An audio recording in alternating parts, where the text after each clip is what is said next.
When it comes to big upcoming Marvel films, there is always plenty of info that gets out ahead of any type of reveals or anything that they want out there, of course due to toys and various other things that are in productions that relate to the product line associated with the film. Today, people believe that they figured out who exactly is helping Wanda, and it's none other than Baron Mordo.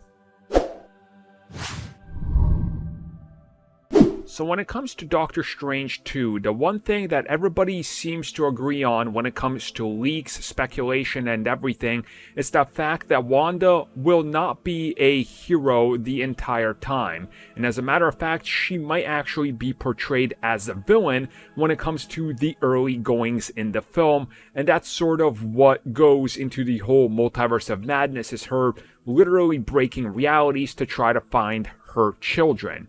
Now, a recent report after some leaks that involve Funko and action figures is stating that she's not only going to be doing this out of her own necessity and need, but it's also because she's been convinced by Baron Mordo that this is something that's very possible and very easy to do, and that he's sort of helping her embrace her villainous ways because he himself wants to go after Doctor Strange and other people that are still using magic that he believes are unworthy.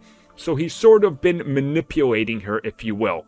Now, there was other speculation that also they might pull a sort of a retcon reveal that I guess teases Mordo having more involvement with the events of WandaVision, which I don't think they're going to do that. I think they want WandaVision to be a singular story that helps set up where Wanda is, but doesn't necessarily need to call back to it in every single way. But back on the original rumor, I do believe that this is going to be true.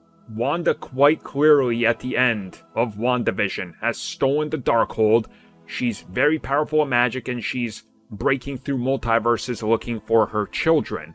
We line the scene up with Loki, we see what's going on there.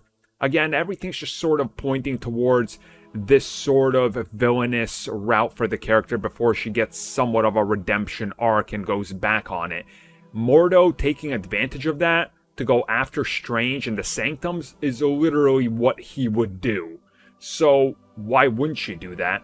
And it was reported very early on that Mordo would be back in a reduced role, but that they would be setting him up as a bigger villain in the third film.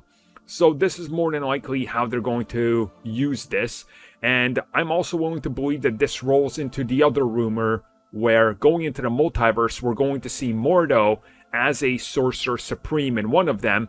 He's going to see that himself and realize that it is a power he can attain, which makes him even power hungrier in the third film. Again, everything sort of lines up with multiple leaks and reports we've seen, so I believe it. I do believe, Baron Mordo is going to be doing his own tricks, trying to manipulate people for his own selfish needs.